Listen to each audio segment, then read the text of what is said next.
Bon vendredi à tous, madame, messieurs. Nous sommes donc à la dernière édition de la revue des grandes unes de la semaine avec nos invités déjà sur ce plateau. Les invités qui vont commenter, analyser, même décrypter l'actualité telle que traitée par la presse, la nouvelle expression par les législatives et municipales, cartographie des chocs à travers le pays. C'est le grand titre du journal. Le journal précise qu'au moment où les électeurs s'apprêtent à aller aux urnes le 9 février prochain, la nouvelle expression fait le point sur les circonscriptions où la campagne électorale a donné un avant-goût de ce qui pourrait donc sortir des urnes dimanche. Revue des tableaux et notamment des acteurs à lire en page 3 du journal ce matin. Le journal parle également de Pauline Alova-Lyonga, de Boya à Yaoundé, la guerre. Depuis l'Université publique du Sud-Ouest, l'actuel ministre des enseignements secondaires traîne donc avec elle comme une malédiction dans la gestion même de la jeunesse estudiantine camerounaise. C'est en page 3 du journal disponible en kiosque ce matin. Le même journal parle également d'autres faits également que je vous invite à lire, notamment dans la 3e rue d'empoignade entre le RDPC et le Social Democratic Front. Quant au maire donc du Social Democratic Front sortant, je serais très heureux de voir mes adversaires me gagner dans l'urne pour son concurrent du RDPC. Le maire sortant a démontré son incapacité à améliorer le cadre de vie des populations. Tout cela, on découvre en page 6 du journal, la nouvelle expression ce matin. Le journal est donc disponible en kiosque. Le journal L'Œil du Sahel parle donc des municipales et législatives 2020.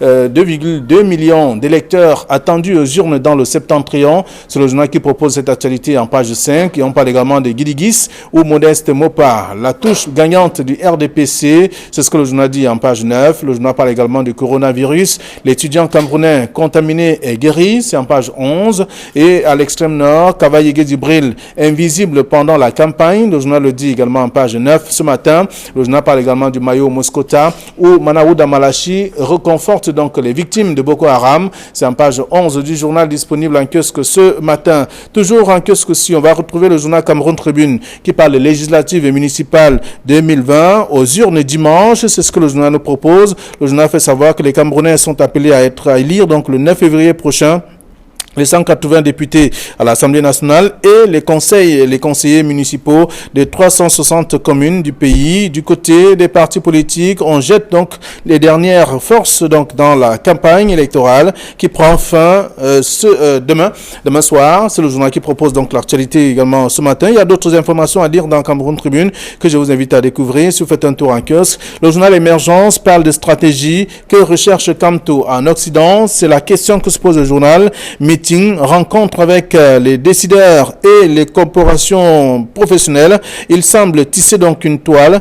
10 experts s'affrontent autour de cette question. C'est le journal qui propose également le dossier ce matin. Le journal parle également de la VINA où la marée UNDP inquiète notamment le RDPC. C'est la campagne qui se poursuit sur le terrain et évoquée par le journal Émergence de ce matin. Le journal Mutation parle donc de fraude électorale. L'élément perturbateur, c'est ce que le journal propose comme titre également. Et la suite est à découvrir en page 7, parlant notamment de ce que les électeurs pensent, donc comment les partis politiques enlisent aux municipales et législatives s'organisent pour combattre notamment la fraude et ce qu'on a pu souvent observer chaque fois qu'il y a scrutin au Cameroun. Le journal parle également du message à la jeunesse avec Paul Biya qui fait son bilan.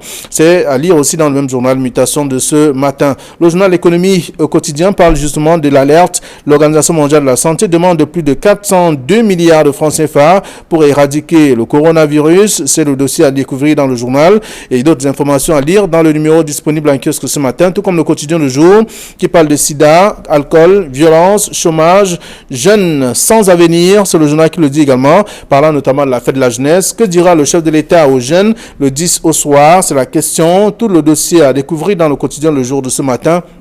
Le jour qui a également d'autres informations, tout comme le quotidien Le Messager qui parle des législatives et municipales entre boycott et simulacre d'élection.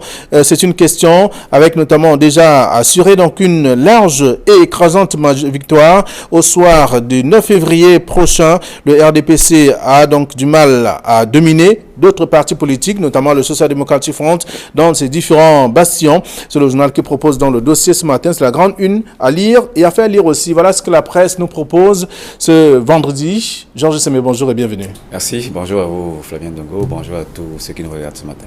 Jean-Paul Chunat, bonjour. Bonjour Flavien Ballon-Dongo, bonjour à tous nos millions de téléspectateurs. Voilà, avec vous, nous faisons le tour de quelques sujets, notamment la nouvelle expression, comme bien d'autres tableaux qui s'intéresse aux législatives municipales. Le journal présente déjà la cartographie même des chocs à travers le pays, les visages de ceux qu'on pourrait rencontrer comme députés ou maires au soir du 9 février prochain. Bon, tout ça, ce sont des estimations et certainement en fonction de la mobilisation qu'on observe autour de chaque candidat ou alors le déploiement que chaque candidat fait. Et en fonction de ça, le journaliste de la Nouvelle Expression essaye de dessiner un éventuel schéma qu'on pourrait avoir certainement après l'élection. Donc, c'est un exercice de journaliste qui est fait et donc on verra bien si au soir du 9 février, le résultat du terrain donnera finalement raison au journal La Nouvelle Expression. Oui, le journal qui fait donc, qui présente un peu ce qui des personnalités qu'on pourrait rencontrer dans les tout prochains jours. Je voudrais dire au lendemain du 9 février prochain, qui est donc le jour du scrutin. C'est des gens qui bousculent fort sur le terrain. Oui, je partage tout à fait ce point de vue de nos confrères de La Nouvelle Expression qui ont présenté plusieurs visages qui sont en lice dans le cadre de ces élections couplées. Et vous savez que dans le cadre des législatives, il y a quand même 360 circonscriptions à concourir. Et dans les législatives, 180 s'il vous plaît, et dans les municipales, 360. Et ils ont bien raison de dire qu'il y aura des chocs. Des chocs parce que d'abord, il y a le tout-puissant RDPC qui veut engranger le maximum de circonscriptions. Le RDPC est donc opposé aux partis de l'opposition, mais il y a également un choc entre le RDPC et les partis de la majorité présidentielle. Comme ce sont des élections de proximité, voilà. La majorité présidentielle risque de voler en éclats ici, parce que ce soit l'UNDP, que ce soit le parti le FSNC, de Jérôme Abakari, qui sont dans la majorité présidentielle, ils voudront bien engranger quelques circonscriptions, que ce soit dans les législatives ou dans les municipales.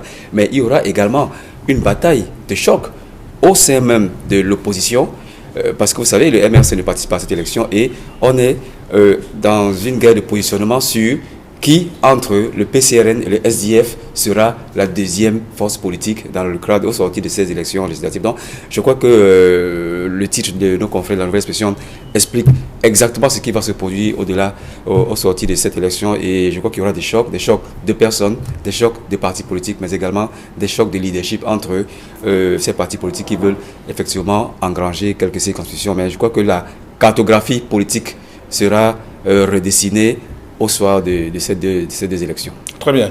Alors, donc, la Nouvelle Expression qui est revenue et parle de cartographie des chocs à travers le pays. Vous aurez l'occasion de lire. Sans oublier qu'évidemment, les visages qu'on dessine, c'est toujours un événement si jamais un de ces visages n'arrive pas à être élu. Donc, ça pourra faire partie des surprises de ce scrutin. Vous savez, quand on va souvent à une élection, il y a des gens dans l'esprit collectif, on sait déjà que non, quoi qu'il advienne, ils seront élus. Mais il faut toujours se dire que les choses peuvent changer. Une élection, c'est comme un match de foot. Et on peut vous surprendre à la dernière minute, vous marquez un but et vous vous retrouvez au sol. Donc, il n'est pas exclu que les visages que je vois là, que certains puissent tomber. Ah, voilà. Donc, bref, c'est un travail d'aperçu qu'a fait le journal, à travers notamment les actions qui sont menées sur le terrain et, tout cela qui ont mené la campagne. Il faut préciser que lorsqu'on a quelqu'un qui est tête de liste, je veux parler des municipales, il faudrait bien que le public sache qu'après, ça va se jouer entre les conseillers. Donc, celui qu'on a mis comme tête d'affiche peut à la fin ne pas arriver. Être maire titulaire. Voilà, être maire titulaire. Vous aurez on a souvent vu des élections où, en y allant, on connaît déjà qui est tête de liste, mais en salle, lorsque l'autorité administrative demande candidat pour le poste de maire, vous voyez un bonhomme. Il y a une panoplie. Non, parfois vous voyez un bonhomme qui n'était pas très attendu, il lève le doigt et à la surprise générale, il peut passer. Voilà. Alors, donc, Mutation ce matin ne parle pas de cette forme de cartographie des chocs à travers le pays, mais parle plutôt de l'élément perturbateur en parlant de la fraude électorale. Un autre joli titre de nos confrères de Mutation, et je pense que dans la plupart des scrutins que nous avons observés dans ce pays, certains partis de l'opposition ont souvent décrié l'élément perturbateur qu'est la fraude, qui est aujourd'hui présenté par nos confrères de Mutation. Mais je pense qu'avant la tenue d'une élection, on ne peut pas encore parler de fraude. On ne peut pas encore parler de fraude et c'est bien fait par nos confrères de relayer cela, mais on ne peut pas encore parler de fraude ici. Le débat le plus intéressant, c'est toujours sur le code électoral, parce que je partage ce point de vue qu'on a un code électoral qui n'est pas tout à fait parfait, qu'on peut améliorer. Et on décèle quelquefois des velléités de fraude. Pas des fraudes en tant que telles, mais des velléités de fraude dans le code électoral. Par exemple, le découpage des circonscriptions. Certains partis de l'opposition ont souvent décrié que ce code électoral recèle en lui-même les germes de la fraude. Donc maintenant, nos confrères de Mutation parlent ici de la fraude lors de l'opération même électorale. Donc je crois qu'on ne peut pas s'aventurer à dire qu'il y aura une fraude, même si sur le terrain, on sait que la société civile et d'autres organisations vont déployer sur le terrain des observateurs, mais on ne peut pas d'emblée dire qu'il y aura de la fraude. Certainement, on parlera d'irrégularité, mais de là à prendre le devant de dire que la fraude pourrait être un élément perturbateur, je crois que c'est aller vite en besoin, mais je pense que le débat aujourd'hui devrait être axé sur ce code électoral qu'on peut améliorer et qui recèle en lui-même les germes d'une fraude et fait le lit des partis qui sont plus puissants que les autres. Et je dirais pas, je parlerai pas ici du RDPC, mais on sait quand même que le code électoral tel qu'il est conçu fait plutôt la part belle au RDPC, qui est un parti extrêmement puissant et qui risque encore de démontrer cette puissance lors de ces deux élections. Alors, je prends la fin de votre propos pour poser la question à Jean-Paul Chougnat. Les candidats prennent des dispositions, c'est ce que le journal propose également, prennent des dispositions pour des éventuels cas de fraude. Et même si le journal parle de fraude comme étant, président de la fraude comme étant l'élément perturbateur de ce double scrutin. Oui, mais forcément, si le code électoral en lui-même est déjà porté des germes de la fraude, donc il va de soi que au déroulement du scrutin, forcément, même comme Georges Sema a voulu diluer, forcément, il y aura toujours des fortes velléités de fraude. Il y a la fraude scientifique et la fraude matérielle. Oui, d'accord. Dans le code électoral, c'est la fraude scientifique. Oui. Et maintenant, la fraude matérielle, c'est lors du déroulement même du scrutin. Et c'est cette fraude matérielle que les partis de l'opposition dénoncent le plus souvent. Lorsque on demande à des électeurs de sortir de la salle avec des bulletins des autres partis politiques qui n'ont pas choisi. Ce qui est interdit par... Voilà. Vous voyez donc, c'est une forme de fraude. Lorsque les autorités administratives jouent un rôle trouble, tout ça fait partie de la fraude. C'est ce que les partis d'opposition dénoncent depuis. Donc, on ne peut pas... ce serait extraordinaire qu'on aille à une élection au Cameroun et qu'un parti de l'opposition n'évoque pas la question de la fraude. J'ai appris même qu'à Vouri-Est, il y a une brigade anti-fraude qui a été créée. Tout à fait. Donc, vous voyez, c'est dire que on ne peut pas... C'est un peu comme si vous allez à une compétition en étant sûr que vous n'allez pas vous blesser, vous ne serez pas essoufflé. Donc, vous n'apprêtez pas du sucre, vous n'apprêtez pas la caisse médicale.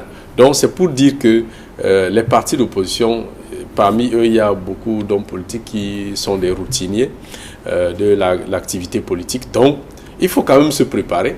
Et puis aussi, en même temps, ce sont des messages qui sont à la fois, quelque peu, j'allais dire, dissuasifs, à savoir que c'est un message. Si quelqu'un avait une intention, par exemple. Voilà, c'est un message pour dire aux... Il faut stopper la... Voilà, pour dire beaucoup plus aux militants du parti au pouvoir que nous avons l'œil sur vous. Attention avec vos basses manœuvres. Donc, nous avons l'œil sur vous. Donc, je pense que c'est un peu plus que cela. À ce sujet, Jean-Paul, je crois que la fraude n'a pas la couleur d'un parti politique. Autant de l'autre côté de l'opposition, on peut dire que dans le RDPC, on a une machine à frauder très puissante, mais dans le RDPC également, il y a des voix qui disent que même dans l'opposition, il y a des fraudeurs. Donc je crois que la fraude n'a pas une couleur d'un parti politique. Autant on peut frauder du côté de la majorité présidentielle, autant également du côté de l'opposition, on peut également frauder. Donc je crois que c'est... dans la fraude, tout comme la corruption, se trouve des deux côtés. Effectivement, on a vu des cas où les partis d'opposition ont été accusés de fraude. Déjà, je parle du double scrutin de 2013 où le RDPC avait accusé le SDF du côté de Vouri-Est d'avoir fraudé. Donc je crois que ça n'a pas une couleur. Cette fraude n'a pas une couleur. Ça n'appartient pas. Ce n'est pas la marque de fabrique d'un parti politique. autant on peut accuser le RDPC, autant le RDPC peut également accuser l'opposition d'avoir une ingénierie de fraude dedans. Je crois que c'est un bon débat qui est soulevé ici, mais je continue de dire que les éléments de fraude sont en majorité introduits dans le code électoral. Et on gagnerait plutôt à actualiser ce code électoral afin que toutes les chances soient données à toutes les parties, tous les partis qui sont en liste, que ce soit dans les élections législatives, que ce soit dans les municipales ou alors à l'élection présidentielle. Non, Georges Semé, je n'ai pas dit que la fraude porte la marque de fabrique du RDPC, elle est exclusive. Mais écoutez, quand vous suivez les différentes élections qu'on connaît au Cameroun, rarement vous allez voir les militants ou les candidats du RDPC parler de la fraude, insister sur la fraude. Moi, je l'ai vu en 2013. Vous voyez, je l'ai vu en 2013. Oui, mais n'oublions pas aussi qu'il y a des occasions où on dit souvent à la guerre comme à la guerre. Quand bien on sait que l'opposition n'a pas de véritable moyen pour frauder, les candidats du RDPC accusent aussi ceux de l'opposition de fraude. Ce n'est pas parce que vous avez accusé quelqu'un de fraude qu'effectivement il a fraudé. Donc je pense simplement que le parti qu'on redoute le plus pour la fraude, c'est le RDPC. Ça, nous sommes tous d'accord là-dessus. Vous n'avez qu'à imaginer la force de frappe des élites des localités, comment ils viennent parfois avec beaucoup d'argent, ils manipulent des réunions de minuit qui se tiennent. Oui, mais là, ce n'est plus de la fraude. Oui, l'achat de conscience fait partie de la fraude. L'achat de conscience fait partie de la fraude. Vendez votre programme politique, ne venez pas en proposant de l'argent. Donc, je ne dis pas que c'est la marque de fabrique, c'est l'exclusivité du RDPC, mais le RDPC en souffre moins quand même. Voilà. Donc, on peut lire tous ces éléments dans le journal Mutation ce matin qui parle de fraude électorale, l'élément perturbateur de ce grand rendez-vous. Et juste à côté, il y a l'Édicel qui parle des municipales toujours et législatives. 2,2 millions d'électeurs attendus aux urnes dans le septentrion, mais seulement avec un point important en page 9, extrême nord, Kaba-Yegué-Djibril, invisible pendant la campagne. Alors, je crois que la plupart des partis de l'opposition ont choisi le leitmotiv de la campagne de proximité. On a vu certainement des affiches des candidats, que ce soit législatives ou municipales, mais on a moins vu des grands meetings où les candidats en liste se déplacent sur le terrain avec des grands meetings publics, comme on l'a vu il y a quelques années. Donc cette fois-ci, on a opté pour une campagne de proximité et beaucoup de choses se passent la nuit, ils nous a-t-on dit, et on a vu également des grandes affiches. Donc je pense que le cas Kavaï n'est pas... ce n'est que l'arbre qui cache la forêt, parce que même ici à Douala, que ce soit à Douala ou à Yaoundé ou dans les autres villes, beaucoup ont opté pour la campagne de proximité, ou alors ils viennent faire campagne dans les réseaux sociaux, ou alors sur les plateaux de télévision et dans les radios. Mais de moins en moins, sur la place publique pour haranguer les foules. Et je comprends parfaitement, tout simplement parce que on a de nouveaux outils de communication électorale qui sont les réseaux sociaux. Il y a la presse, il y a la télé, il y a également la radio. Mais on ne peut pas occulter le fait qu'il y a également la conjoncture, parce que ces partis politiques aujourd'hui se plaignent de n'avoir pas assez de moyens pour se déployer sur le terrain. Des moyens d'abord qui viennent de la subvention de l'État, mais également des moyens personnels pour se déployer sur le terrain. Donc tout cela concourt à ce qu'on voit de moins en moins ces candidats sur le terrain. Donc le cas Kaba-Yegué-Djibril qui a été relevé du côté de l'extrême nord n'est que l'arbre qui cache la forêt de tous ces candidats qui préfèrent une campagne de proximité que de se déployer véritablement sur le terrain.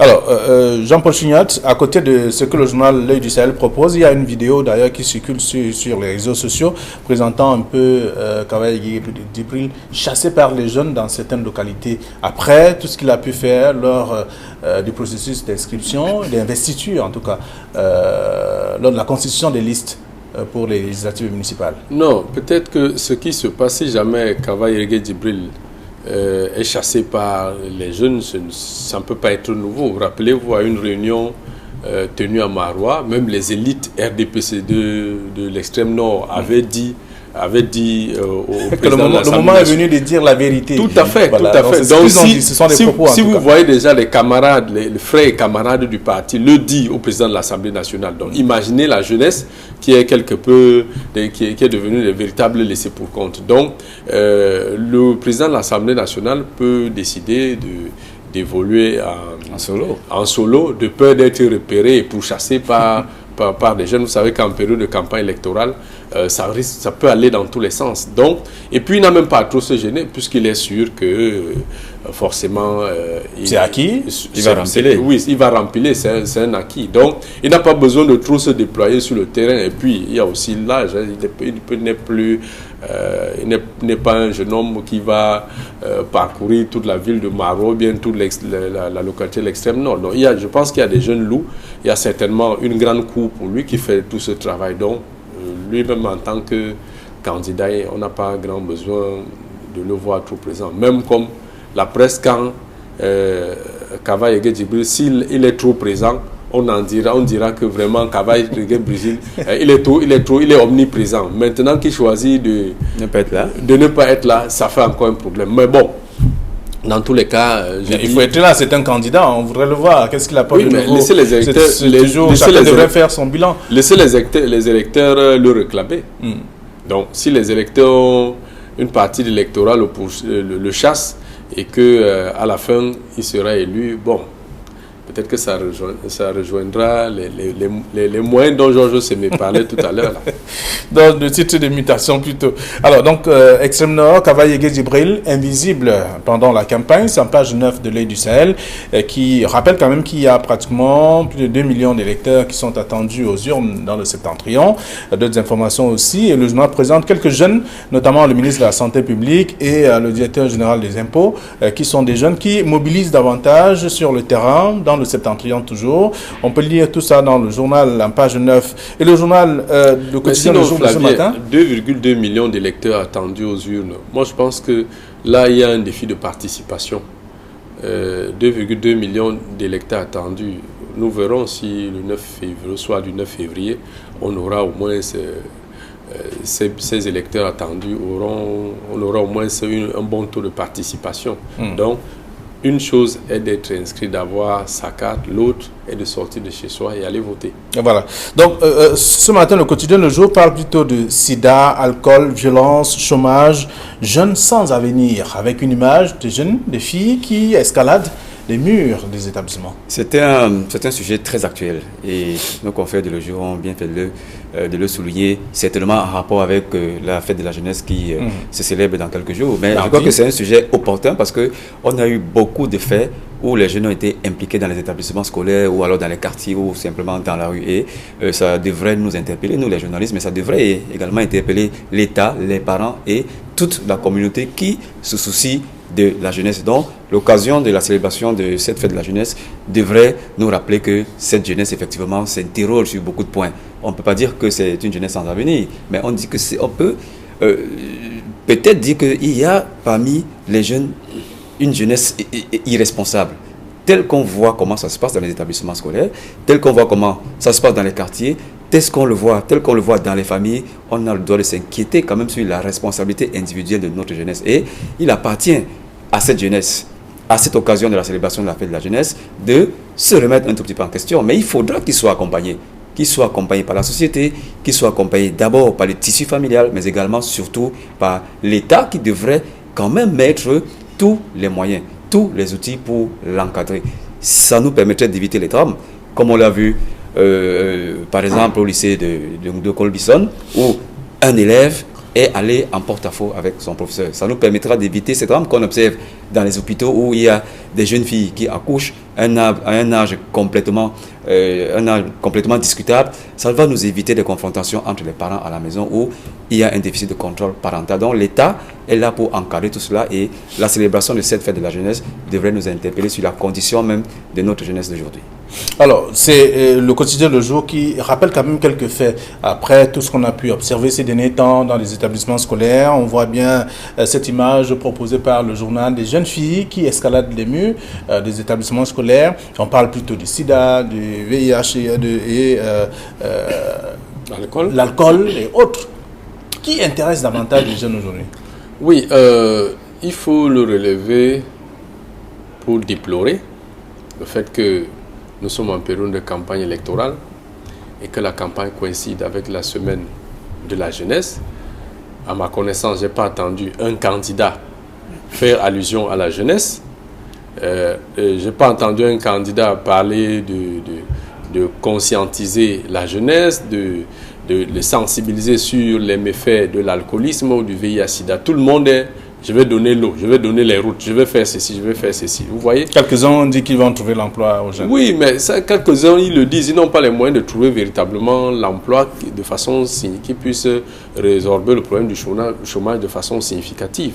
Donc, c'est pour dire quoi? C'est pour dire que ces maux que relève le quotidien, le jour, ce sont des faits extrêmement graves. Rappelez-vous, à notre époque, nous, on ne voyait pas ça. Quand vous voyez aujourd'hui, j'ai envie de dire que c'est même pratiquement toute la société qui est en décrépitude. Vous imaginez, vous voyez un enseignant avec son élève, ils sont assis au bar, en train, comme on dit au quartier, en train de couper une bière.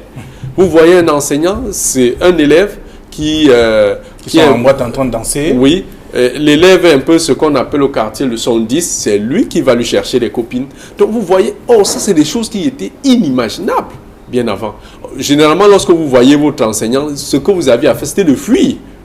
C'était de fuir. Mais aujourd'hui, vous voyez, il y a cette proximité qui s'est créée où les élèves peuvent même disputer les femmes avec les enseignants. Ils se claquent les doigts. Ils se claquent les doigts. Vous allez interroger même la qualité de la formation des enseignants parce que ce que vous êtes ne reflète que la façon dont vous avez été formé. Si un enseignant vient créer une familiarité avec un élève au point de s'asseoir au bar et boire une bière, il faut questionner aussi la qualité de la formation de l'enseignant. Jean Sema a parlé de responsabilité.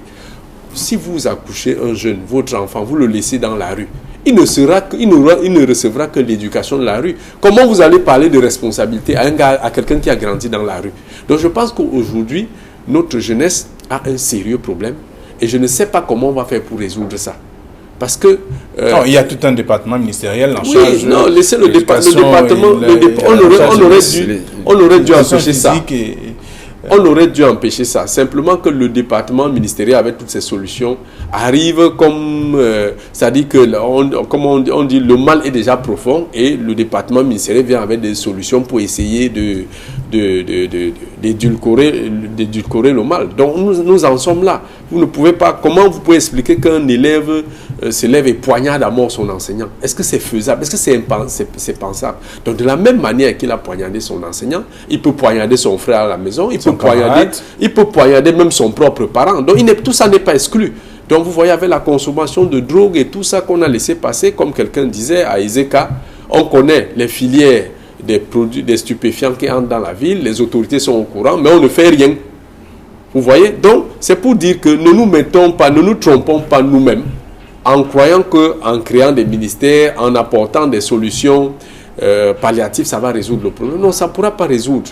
Il faut reconnaître que la jeunesse est pratiquement abandonnée. Vous avez des enfants qui naissent, on ne connaît pas qui est le père, on a des jeunes filles, elles se retrouvent avec un bébé, elle ne sait pas quoi en faire, elle est obligée de jeter à la poubelle. Vous pensez qu'on va résoudre tout ça avec un coup de bâton magique? Non, on ne peut pas. Et en plus, la population croît et ça devient un sérieux problème. Est-ce que chez nous, les natalités sont contrôlées? Ce n'est pas du tout contrôlé. Est-ce que c'est en adéquation avec le développement de la société? Autant de questions qu'il faut se poser. Donc, à toujours dire que non, on va créer un ministère qui va gérer les problèmes de chômage et tout, je pense que vraiment, ça ne va pas résoudre le problème sur la durée. Alors, que dites-vous de ceux qui pensent qu'on devrait plutôt nommer un jeune à la tête du ministère de la jeunesse et de l'éducation civique? Parce que l'éducation civique en elle-même a disparu dans nos établissements scolaires. On n'éduque plus véritablement. Il y avait ce secours qu'on dispensait aux élèves dès le début. Il faut respecter les aînés, il faut s'arrêter lorsqu'on lève les couleurs, lorsqu'on chante l'hymne national. Tout cela n'est plus aujourd'hui enseigné dans nos écoles. Je pense que ce débat sur l'âge de nos dirigeants est un débat intéressant, mais je pense aussi que ce n'est pas l'âge qui fait la compétence. On aurait nommé un jeune à la tête de ce ministère, que les problèmes de la jeunesse seraient toujours aussi tenaces. On aurait nommé un vieux entre guillemets, comme c'est le cas actuellement, que ces problèmes existeraient toujours. Je crois qu'il faut globaliser tout cela. Autant l'État devait prendre sa part de responsabilité à travers ses missions régaliennes, le ministère, l'État central à travers ses missions régaliennes en faveur de la jeunesse, autant la société devrait prendre également ses responsabilités. Quand je dis société, c'est d'abord nous, c'est vous, mais c'est aussi la famille. Donc, à problème global, solution globale. Mais il faut également interpeller, comme je le disais tout à l'heure, la responsabilité même de cette jeunesse. Tous les jeunes ne sont pas des voyous. Tous les jeunes ne sont pas des délinquants. Il y a des jeunes qui se prennent en charge. Qui savent quand même que... Ils se distinguent, Georges. Exactement, qui savent quand même que ça, c'est de la drogue, il ne faut pas toucher. Qui savent qu'ici, il faut parler avec... là, je prends le cas d'un garçon qui doit parler avec sa professeure et une jeune fille qui ne devrait pas aussi aller avec son professeur. Donc, je crois qu'on peut également appeler à l'autoresponsabilité de cette jeunesse qui devrait, comme le disent nos amis les politiciens, se prendre en charge avant de compter sur les autres. Donc, à ce problème qui est très global, je crois qu'on devrait apporter des solutions globales aussi, au-delà de ce que le débat sur l'âge de nos dirigeants est un débat intéressant. Mais je pense qu'autant on met un jeune à la tête de ce débattement multiréel, qu'on aura toujours des problèmes de cette jeunesse. Donc, c'est un débat qui est intéressant et je pense que, comme l'a dit Jean-Paul tout à l'heure, les candidats devraient, dans le cadre de cette campagne, se pencher sérieusement sur ce problème de la jeunesse. Mais on a vu que très peu d'entre eux, j'ai écouté une candidate du PCRN qui a évoqué en filigrane la condition de la jeunesse, mais ce n'était pas aussi approfondi. Donc, je pense que c'est un débat intéressant et nous qui sommes les médias, il faut davantage donner la voix à ceux-là qui devraient parler des problèmes de la jeunesse parce que c'est d'abord la fête de la jeunesse, mais également c'est un problème perpétuel qui commence à avoir des impacts négatifs sur la société. Alors, nous restons dans le cas de la jeunesse, à côté du titre proposé par le quotidien Le Jour. Mutation dit le chef de l'État, on parle du message à la jeunesse. Le chef de l'État devra faire son bilan. Oui, bon, ça c'est le message du chef de l'État. Bon, c'est un discours politique. Moi, je préfère rester sur des situations un peu plus concrètes pour revenir. Oui, il est également question de faire le bilan des jeunes. Qu'est-ce que le chef de l'État a fait pour les jeunes? C'est un peu ce que veut savoir Mutation en proposant dans tous les cas, ce sous-titre. Dans tous les cas, moi, je ne suis pas devin pour savoir ce que le chef de l'État va dire aux jeunes ou bien s'il va faire son bilan ou il ne va pas faire. Moi, je voulais simplement dire que pour résoudre durablement ce problème, cette déperdition de la jeunesse, il faut revenir aux fondamentaux. Quand je dis fondamentaux, c'est quoi? D'abord, il faut réformer la mentalité. La mentalité commence par quoi? Par la morale. Lorsque nous entrions au cours CP, il y avait déjà ce cours, le cours sur la morale. Vous devez apprendre à dire bonjour, assister vos voisins, dire merci quand on vous donne quelque chose. Si vous, à la maison, vous prenez un enfant à qui on n'apprend pas à dire merci, à qui on n'apprend pas à dire bonjour, vous pensez que c'est dans la rue qu'il apprendra à dire bonjour? Donc, à la base, il y a un problème de mentalité. Il faut qu'on réforme les mentalités. Je vais vous prendre un exemple. Dans le côté francophone, vous êtes en route, vous attendez un taxi, quelqu'un arrive, il klaxonne, pim pim, c'est une façon de vous demander que vous allez où. Prenons le cas des mototaximens. Dès qu'ils vous voient arriver, ils demandent, on part, mais vous allez où? Or, dans la zone anglophone, je vais vous prendre un exemple, dans la zone anglophone, quand un mototaximan arrive, vous trouve au bord de la route, good morning sir, please, where are you going to?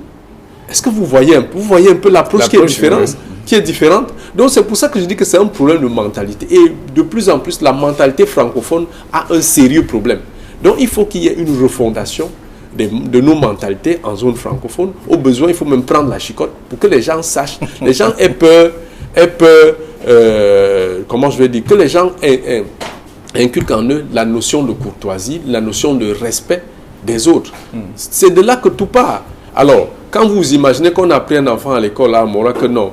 Moi, je me rappelle un texte du cours élémentaire 1, on dit bien d'autrui, tu ne prendras. Donc, vous imaginez, les enfants aujourd'hui, quelqu'un grandit et quand vous pensez, c'est quand il deviendra adulte qu'on va le mettre à un poste de responsabilité, il ne va pas distraire la fortune publique. Donc, je pense qu'il faut refonder la mentalité. Donc, enseigner la morale dès le bas âge, de toute façon. Alors, on va le retenir et permettre également... À ce moment-ci, ça doit même être comme l'air qu'on respire. La morale, ça doit être comme l'air qu'on respire. D'aller lire ce que la presse propose. Nous sommes vendredi, c'est la dernière édition de la semaine. Les lecteurs vont lire ce que la presse propose ce matin. Merci. Je vous souhaite de passer un très bon week-end, et surtout qu'il y a un week-end très long. Très long, et surtout avec le vendredi... le président du vendredi soir, bien sûr. Allez, bon week-end à tous. Moi, je retourne à ma rédaction. Retourne à votre rédaction, Jean-Paul Chuniat. Allez, bonne journée à tous. Bon week-end.